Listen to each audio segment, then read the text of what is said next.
আসসালামু আলাইকুম প্রিয় শিক্ষার্থী বন্ধুরা, আশা করি আল্লাহর মেহেরবানিতে সবাই ভালো আছো। আজকে রাজ মেথড ক্লাসে সবাইকে সুস্বাগতম।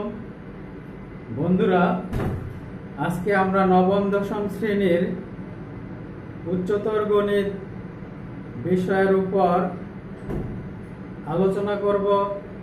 আর আজকে যে অধ্যায়টা, সে অধ্যায়টা হচ্ছে অষ্টম অধ্যায় এবং এই অধ্যায়ের শিরোনাম হচ্ছে ত্রিকোণমিতি, যাকে ইংরেজিতে বলে ট্রাইগোনোমেট্রি। তো বন্ধুরা, সেই ত্রিকোণমিতি এর উপর আমরা একটা বেসিক ক্লাস নিব আজকে। এই বেসিক ক্লাসটা খুবই গুরুত্বপূর্ণ।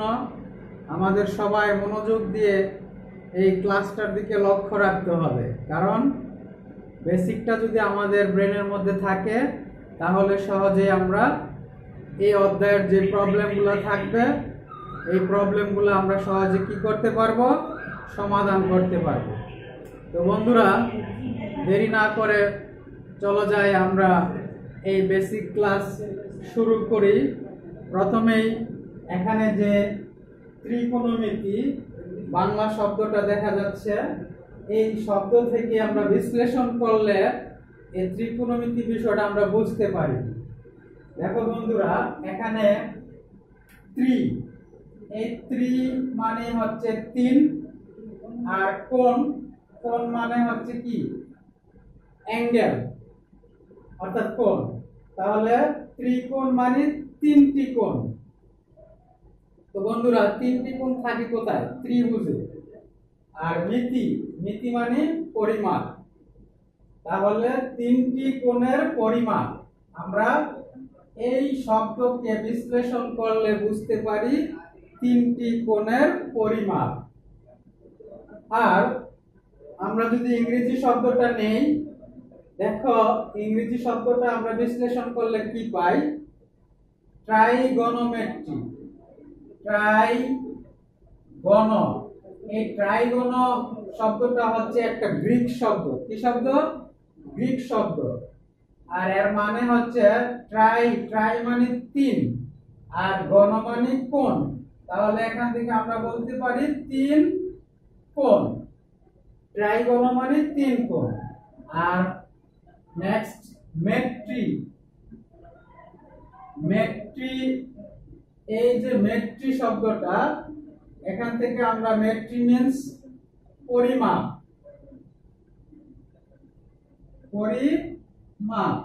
তো বন্ধুরা, আমরা কিন্তু ট্রাইগোনোমেট্রি থেকে বিশ্লেষণ করে কি বের করলাম? তিন কোণের পরিমাপ। অর্থাৎ সাধারণভাবে আমরা যদি বলি ত্রিকোণমিতি কি, তখন আমরা সাধারণভাবে বলবো ত্রিকোণমিতি বলতে তিন কোণের পরিমাপ বোঝায়। তবে বন্ধুরা, আমাদেরকে আরেকটু সুন্দরভাবে যেন সংজ্ঞাটা আমরা পরীক্ষার খাতায় লিখতে পারি, সেভাবে আমরা দিব। সেটা হচ্ছে কি,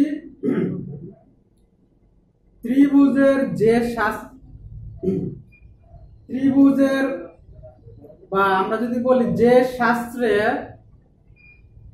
শাস্ত্রে ত্রিভুজের তিনটি কোণ ও তিনটি বাহু সম্পর্কিত বিষয়ে আলোচনা করা হয়, তাকে আমরা বলবো কি? ত্রিকোণমিতি। বন্ধুরা, আরেকটু মনোযোগ দিয়ে শোনো কি বললাম। যে শাস্ত্রে ত্রিভুজের তিনটি কোণ ও তিনটি বাহু সম্পর্কিত বিষয়ে আলোচনা করা হয়, তাকেই বলা হয় ত্রিকোণমিতি। আর এই ত্রিকোণমিতি বিষয়টা সম্পূর্ণ ভাবে নির্ভর করে আছে একটা ত্রিভুজের উপর, সেটা হচ্ছে সমকোণী ত্রিভুজ। কি ত্রিভুজ? সমকোণী ত্রিভুজ।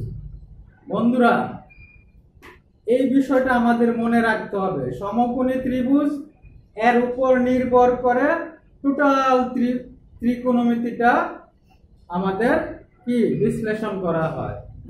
তো ত্রিকোণমিতি এই বিষয়টা ব্যবহার করা হয় কোথায়?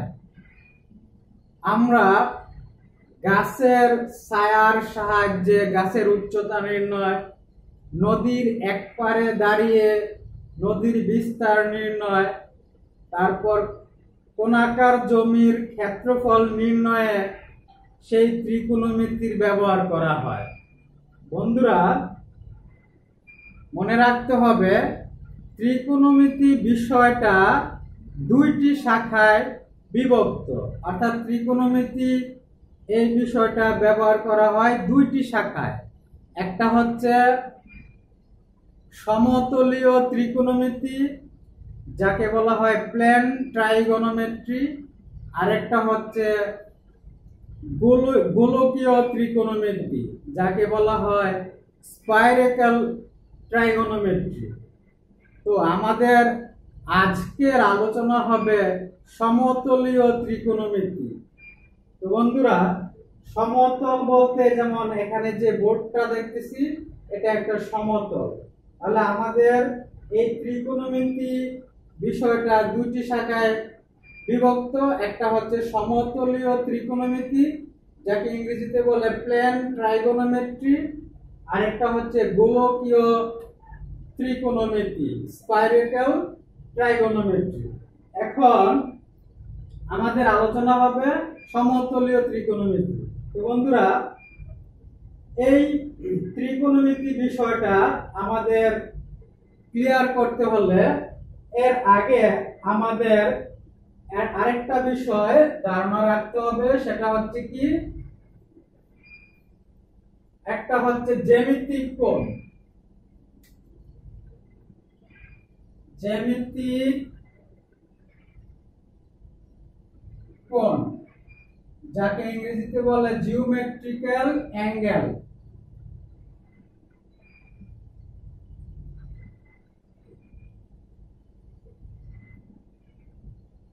এই বিষয়টা আমাদের জানতে হবে। আরেকটা হচ্ছে ত্রিকোণমিতীয় কোণ, একটা জ্যামিতিক কোণ আর একটা ত্রিকোণমিতিক কোণ। ত্রিকোণমিতিক কোণ যাকে ইংরেজিতে বলা হয় ট্রাইগোনোমেট্রি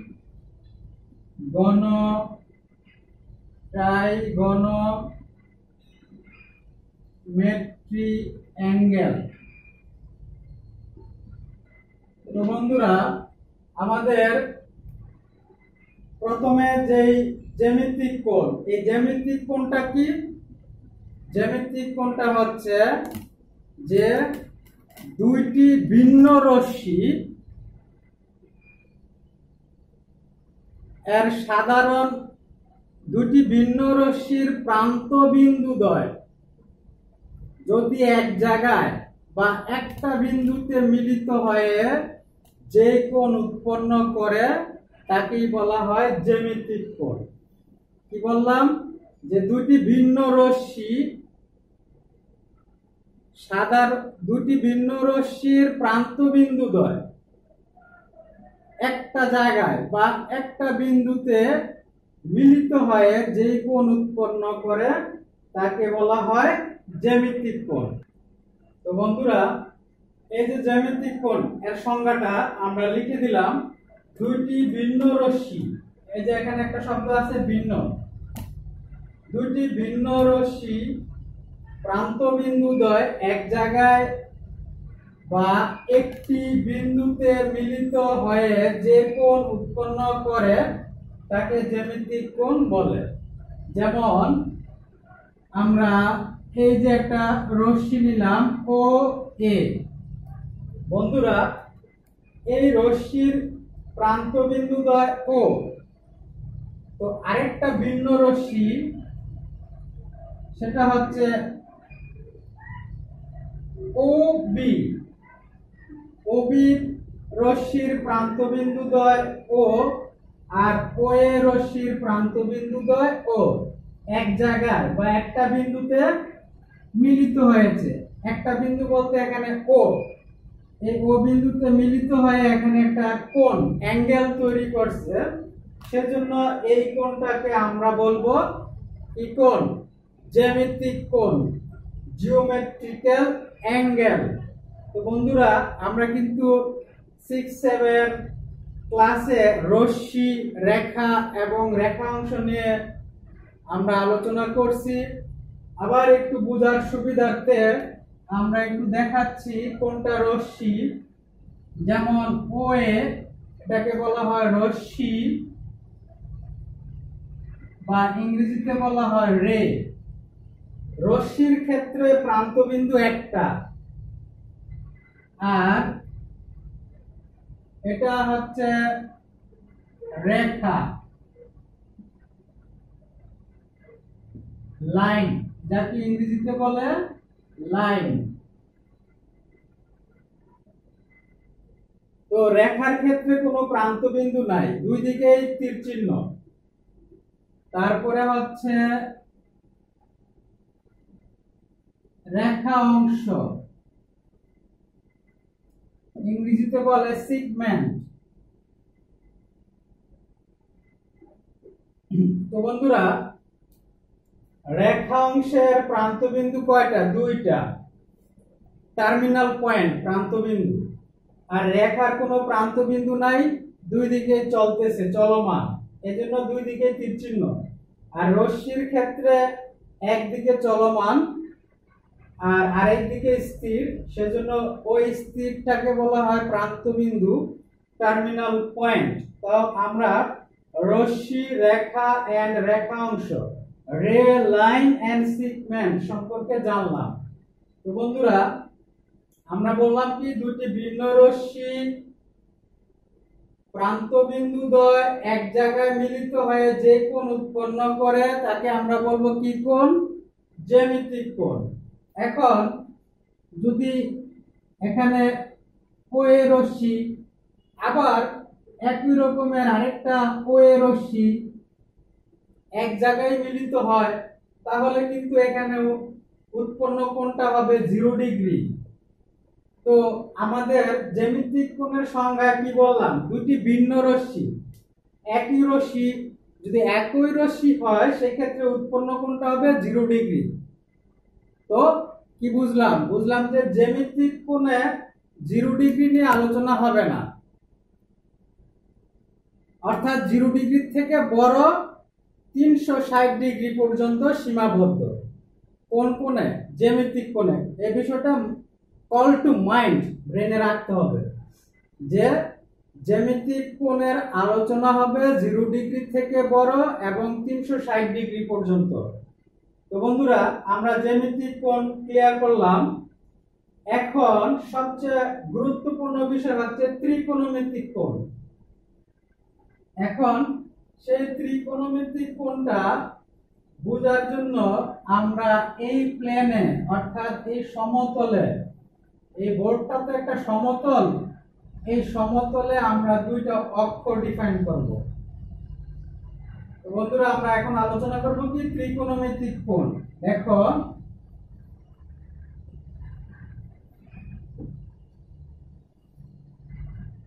ত্রিকোণমিতিক অ্যাঙ্গেল। দেখো বন্ধুরা, এই সমতলে আমরা দুইটা অক্ষ ডিফাইন করি।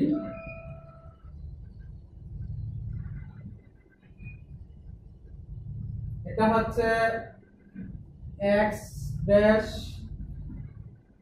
আর x,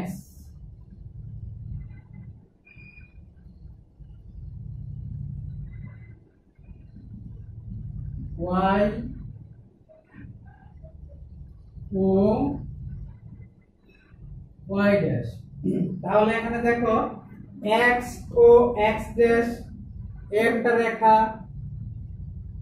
বা অক্ষ, যাকে বলা হয় x অ্যাক্সিস, y ও y ড্যাশ আরেকটা রেখা বা y অক্ষ, y অ্যাক্সিস, এবং এই দুইটা রেখা এই ও বিন্দুতে মিলিত হয়ে বন্ধুরা,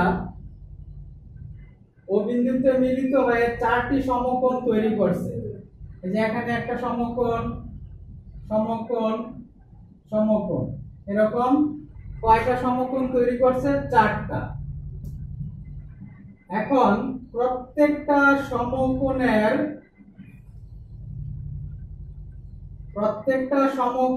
অভ্যন্তর বা ভিতর তাকে বলা হয় কি? চতুর্ভাগ। প্রত্যেকটা সমকোণের অভ্যন্তরকে বলা হয় কি? চতুর্ভাগ বা কোয়াড্র্যান্ট। এখন কোনটা প্রথম চতুর্ভাগ, কোনটা দ্বিতীয় চতুর্ভাগ হবে? তো বন্ধুরা, যদি এই অক্ষটা এক্স অক্ষটা যদি আমরা ঘড়ির কাঁটার বিপরীত দিকে চিন্তা করি, অ্যান্টি ক্লকওয়াইজ, ঘড়ির কাঁটার বিপরীত দিকে, ঘড়ির কাঁটা তো ঘুরে এভাবে, আর ঘড়ির কাঁটার বিপরীত দিকে যদি এই এক্স অক্ষটা ঘুরে, দেন আমরা বলবো, এটাকে বলবো প্রথম চতুর্ভাগ। চতুর্ভাগ বা এটাকে বলা হয় ফার্স্ট কোয়াড্র্যান্ট। তারপরটাকে বলা হবে দ্বিতীয় চতুর্ভাগ, তৃতীয় চতুর্ভাগ, চতুর্থ চতুর্ভাগ। তাহলে বন্ধুরা, আমরা বললাম যে দুইটা অক্ষ, একটা হচ্ছে এক্স অক্ষ আর একটা হচ্ছে ওয়াই অক্ষ, ও বিন্দুতে মিলিত হয়ে 4টা সমকোণ তৈরি করে এবং প্রত্যেকটা সমকোণের অভ্যন্তরকে বলা হয় একটা চতুর্ভাগ, কোয়াড্র্যান্ট। এখন এই এক্স অক্ষটা যদি ঘড়ির কাঁটার বিপরীত দিকে ঘুরে, তখন আমরা বুঝতে পারি এটা হচ্ছে প্রথম চতুর্ভাগ, দ্বিতীয় চতুর্ভাগ, তৃতীয় চতুর্ভাগ, চতুর্থ চতুর্ভাগ। এখন আমরা কি নিয়ে আলোচনা করতেছি? ত্রিকোণমিতিক কোণ, যাকে বলা হয় ট্রাইগোনোমেট্রিক অ্যাঙ্গেল। এখন ত্রিকোণমিতিক কোণটা কি একটু খেয়াল করো বন্ধুরা। এই x ও x ড্যাশ, এই অক্ষটা আমরা স্থির বিবেচনা করব, স্থির। এখন এই অক্ষের উপরে আমরা একটা চলমান বা ঘূর্ণায়মান রেখা নিলাম OA। তো বন্ধুরা, ত্রিকোণমিতিক কোণটা হচ্ছে সংজ্ঞাটা, সেটা হচ্ছে একটা স্থির রেখার সাপেক্ষে অপর একটা ঘূর্ণায়মান রেখা ঘড়ির কাঁটার বিপরীত দিকে অ্যান্টি ক্লকওয়াইজ, ঘড়ির কাঁটার বিপরীত দিকে ঘুরে ঘুরে বিভিন্ন অবস্থানে যে বিভিন্ন রকমের কোণ উৎপন্ন করে তাকেই বলা হয় ত্রিকোণমিতিক কোণ। বিষয়টা ক্লিয়ার হবে, একটু পরে আমরা চিত্র দিয়ে বোঝাচ্ছি। তো সংজ্ঞাটা কি আবার একটু শোনো। একটি স্থির রেখার সাপেক্ষে অপর একটি ঘূর্ণায়মান রেখা অ্যান্টি ক্লকওয়াইজ, ঘড়ির কাঁটার বিপরীত দিকে ঘুরে ঘুরে বিভিন্ন অবস্থানে বিভিন্ন কোণ উৎপন্ন করে তাকেই বলা হয় ত্রিকোণমিতিক কোণ, ট্রাইগোনোমেট্রিক অ্যাঙ্গেল। তো বন্ধুরা, আমরা যদি এই OX রেখাটাকে স্থির বিবেচনা করব, OX কে কি বিবেচনা করব? স্থির। আর OA রেখাটাকে বিবেচনা করব ঘূর্ণায়মান, এটা ঘুরতেছে। তো বন্ধুরা, এই যে OA রেখাটা ঘড়ির কাঁটার বিপরীত দিকে ঘুরে এখানে আসলো, ও A1 অবস্থানে আসলো। কোন দিকে ঘুরলো? এই যে ঘড়ির কাঁটার বিপরীত দিকে, কারণ ঘড়ির কাঁটা তো এদিকে ঘুরে, এটা ঘুরলো কি দিকে? বিপরীত দিকে। তাহলে এই যে ঘূর্ণায়মান রেখা OA ঘড়ির কাঁটার বিপরীত দিকে ঘুরে কোথায় আসছে? প্রথম চতুর্ভাগের A1 অবস্থানে। তাহলে এখানে একটা অ্যাঙ্গেল তৈরি করছে X ও A1। এই X ও A1 টা হবে সূক্ষ্ম কোণ, কারণ প্রথম চতুর্ভাগের ভিতরে। এখন এই কোণটাকে আমরা ত্রিকোণমিতিক কোণ বলবো। আবার যদি OA এই ঘূর্ণায়মান রেখাটা আরেকটু বেশি ঘুরে এখানে আসতো ওয়াই অক্ষে, তাহলে তখন উৎপন্ন কোণটা হবে কি এক্স ও ওয়াই, এক্স ও ওয়াই। তো বন্ধুরা খেয়াল করো, যদি এই ও এ রেখাটা ঘড়ির কাঁটার বিপরীত দিকে ঘুরে ওয়াই অক্ষে আসে, তাহলে উৎপন্ন কোণটা হবে এক্স ও ওয়াই। এই কোণটা হবে রাইট অ্যাঙ্গেল, সমকোণ, এক সমকোণ। আর একটু আগে এক্স ও এ ওয়ান, এই কোণটা ছিল সূক্ষ্ম কোণ, ইকুয়েট অ্যাঙ্গেল। আবার ও এ রেখাটা আরেকটু বেশি ঘুরলো, প্রথমে ঘুরলো এই যে এতটুকু পর্যন্ত, এখানে একটা অ্যাঙ্গেল তৈরি হয়েছে, পরে ঘুরলো এতটুকু, এখানে একটা অ্যাঙ্গেল, এক সমকোণ। এখন এটা যদি ঘুরে ঘুরে এতটুকু আসতো,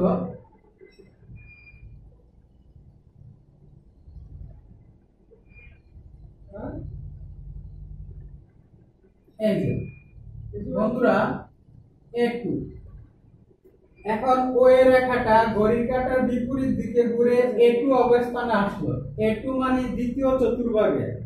তাহলে দেখো তো বন্ধুরা, এখানে উৎপন্ন কোণটা হবে স্থলকোণ, অবভিয়াস অ্যাঙ্গেল। স্থলকোণটা কি, যে এই যে এক সমকোণ থেকে বড়, এখানে তো সমকোণ, এই সমকোণের থেকে বড়। আবার এক সরল কোণ দুই সমকোণ থেকে ছোট, তাকে বলা হয় স্থলকোণ। তাহলে আমরা প্রথমে ও এ রেখাটা ঘুরে একটা কোণ তৈরি করছে এক্স ও এ ওয়ান, এটা হচ্ছে সূক্ষ্ম কোণ, ইকুয়েট অ্যাঙ্গেল, 90 ডিগ্রি থেকে ছোট আর 0 ডিগ্রি থেকে বড়।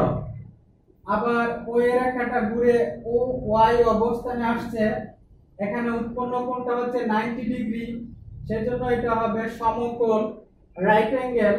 আবার ও এ রেখাটা ঘুরে এতটুকু অবস্থানে আসছে, অর্থাৎ এক সমকোণ থেকে বড়, এক সরল কোণ বা দুই সমকোণ থেকে ছোট, এই কোণটাকে বলা হবে স্থলকোণ, অবভিয়াস অ্যাঙ্গেল। এখন আবার ও এ, এই ঘূর্ণায়মান রেখাটা ঘড়ির কাঁটার বিপরীত দিকে ঘুরে ঘুরে এই জায়গায় আসলো, তাহলে এখানে উৎপন্ন কোণটা হবে এক সরল কোণ, অর্থাৎ দুই সমকোণ, স্ট্রেট লাইন অ্যাঙ্গেল। তো বন্ধুরা, ও এ রেখাটা তো ঘূর্ণায়মান, ঘুরতেই থাকবে, আবার ঘুরে সেটা কি করলো, এখানে আসলো তৃতীয় চতুর্ভাগে A3। তো এখানে তৃতীয় চতুর্ভাগে এসে আরেকটা কোণ তৈরি করলো, সেই কোণটা হবে প্রবৃদ্ধি কোণ, রিফ্লেক্স অ্যাঙ্গেল। প্রবৃদ্ধি কোণটা কি, সেটা হবে দুই সমকোণ থেকে বড়, চার সমকোণ থেকে ছোট, এই কোণটাকে বলা হবে রিফ্লেক্স অ্যাঙ্গেল, প্রবৃদ্ধি কোণ। এখন এই ঘূর্ণায়মান রেখা ওয়ে বললো না আরেকটু ঘুরি, ঘুরতেছি যেহেতু আরেকটু ঘুরি, তো ঘুরে ঘুরে সে, দেখো বন্ধুরা, আবার তার আগের জায়গায় আসলো। তাহলে আগের জায়গায় মানে একবার সম্পূর্ণ ঘুরে তার আবার আগের জায়গায় ফিরে আসছে, আদি অবস্থানে, ইনিশিয়াল পয়েন্টে। তাহলে সম্পূর্ণ একবার ঘুরে তার আদি অবস্থানে ফিরে আসার কারণে এখানে উৎপন্ন কোণটা হবে কয় সমকোণ, চার সমকোণ। কারণ প্রত্যেকটা ঘর আমরা বলে আসছিলাম এক সমকোণ, তাহলে এখানে আসছে চার সমকোণ। চার সমকোণ মানে দুই সরল কোণ, আর দুই সরল কোণ মানে 360 ডিগ্রি। তো বন্ধুরা, এখন 360 ডিগ্রি পর্যন্ত এসে আবার ও এ রশিটা বলছেন না আরেকটু ঘুরি, সে তো ঘূর্ণায়মান, ঘুরবে, সে কি করলো, আরেকটু ঘুরে এখানে আসলো, তাহলে আগে ছিল কত 360, এখানে আসার পরে কি 360 থেকে বেশি হবে অবশ্যই। আবার যদি এখানে আসে আরেকটু বেশি, ঘুরে যদি এখানে আসে আরেকটু বেশি, তাহলে আমরা কি বুঝতে পারলাম? বুঝতে পারলাম যে ত্রিকোণমিতিক কোণের ক্ষেত্রে যে কোণটা লিমিট থাকবে না। যেমন জ্যামিতিক কোণে আমরা সীমাবদ্ধ দিয়ে আসছি, 0 ডিগ্রির চেয়ে বড় 360 ডিগ্রি পর্যন্ত আলোচনা কোথায়? জ্যামিতিক কোণে। কিন্তু এই চিত্র দেখে আমরা বুঝতে পারলাম ত্রিকোণমিতিক কোণের ক্ষেত্রে কোনো সীমাবদ্ধতা নেই। ত্রিকোণমিতিক কোণের ক্ষেত্রে সেটা 0 ডিগ্রি থেকে বড়, 360 ডিগ্রি থেকে বড়, আবার 0 ডিগ্রি থেকে ছোট, 360 ডিগ্রি থেকে ছোট, অর্থাৎ এর কোনো লিমিট নাই।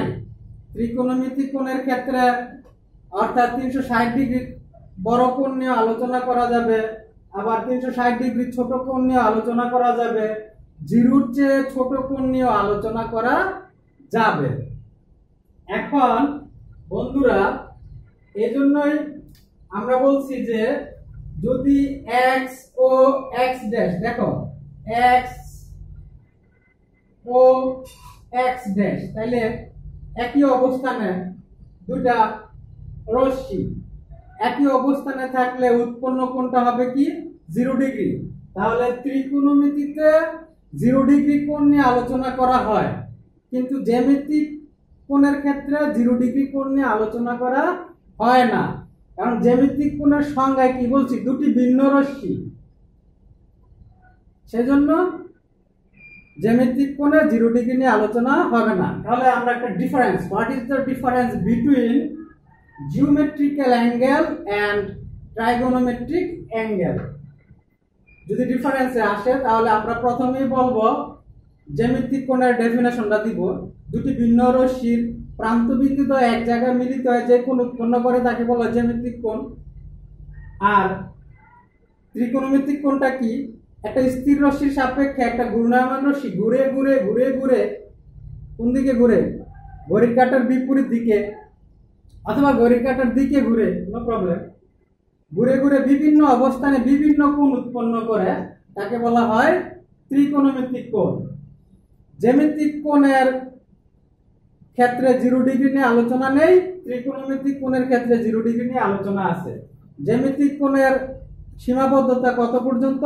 360 ডিগ্রি পর্যন্ত, কিন্তু ত্রিকোণমিতিক কোণের ক্ষেত্রে কোনো সীমাবদ্ধতা নেই। এই হচ্ছে আমাদের ডিফারেন্স বিটুইন কি জ্যামিতিক কোণ এবং ত্রিকোণমিতিক কোণ। আরেকটা বিষয় বন্ধুরা জানবো আমরা, সেটা হচ্ছে কি ত্রিকোণমিতিতে কোণ আবার দুই রকমের। ত্রিকোণমিতিতে কোণ কয় ধরনের? দুই ধরনের। একটা হচ্ছে তোমার ধনাত্মক কোণ বা পজিটিভ অ্যাঙ্গেল। ত্রিকোণমিতির ক্ষেত্রে ধনাত্মক কোণ, পজিটিভ অ্যাঙ্গেল। আরেকটা হচ্ছে ঋণাত্মক কোণ। তো বন্ধুরা ধনাত্মক কোণটা কি হবে? দেখো আমরা যদি আবার সেই দুটো অক্ষ আমরা নেই, এই যে x অক্ষ, x ও x ড্যাশ, y ও y ড্যাশ, এই দুটো অক্ষ।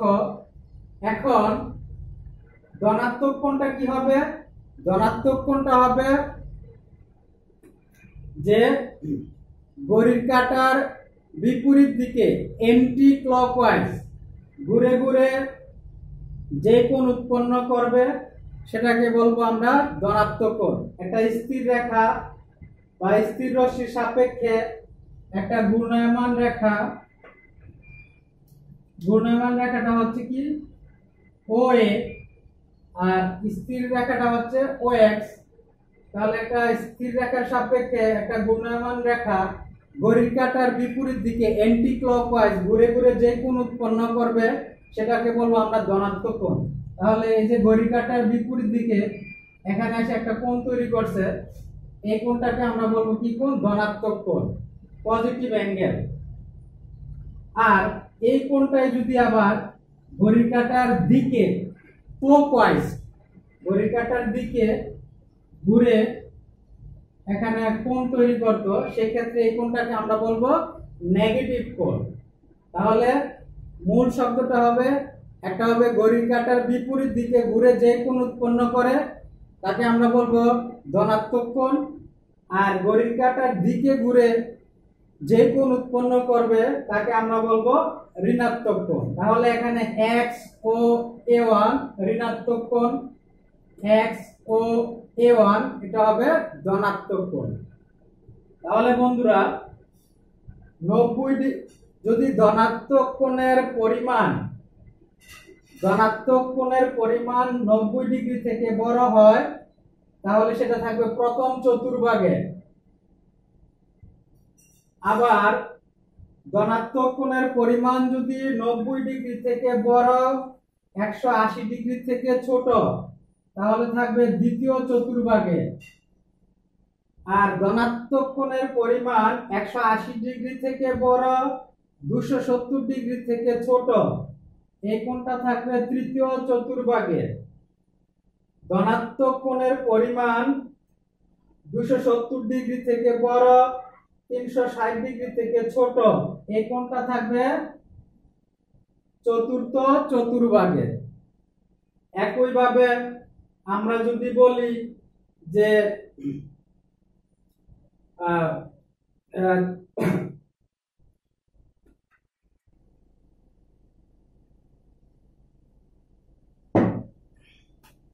বন্ধুরা আমি বলতেছিলাম যে 0 ডিগ্রি থেকে -90 ডিগ্রি এর মধ্যে থাকলে চতুর্থ চতুর্ভাগে, আর -180 ডিগ্রি থেকে -90 ডিগ্রির মধ্যে থাকলে তৃতীয় চতুর্ভাগে, -270 ডিগ্রি থেকে -180 ডিগ্রির মধ্যে থাকলে তৃতীয় চতুর্ভাগে, -360 ডিগ্রি থেকে -270 ডিগ্রির মধ্যে থাকলে প্রথম চতুর্ভাগে। এগুলা হবে নেগেটিভ অ্যাঙ্গেলের ক্ষেত্রে, ঋণাত্মক কোণের ক্ষেত্রে। যাই হোক, আমরা আজকের এই ক্লাস থেকে মোটামুটি অনেক কিছু শিখতে পারলাম। প্রথমে শিখলাম ত্রিকোণমিতির মিনিংসটা, কোত্থেকে আসছে ত্রিকোণমিতি, এই বিষয়টা কয়টা শাখা